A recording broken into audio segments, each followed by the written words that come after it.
sengaja batuk? Nak isap susu je sengaja batuk.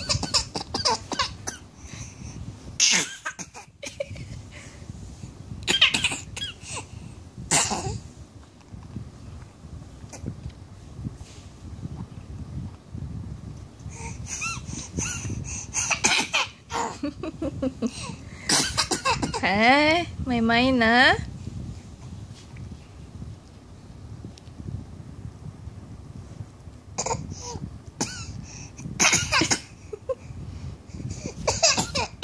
Aisyah, minum susu betul-betul. Main-main lah.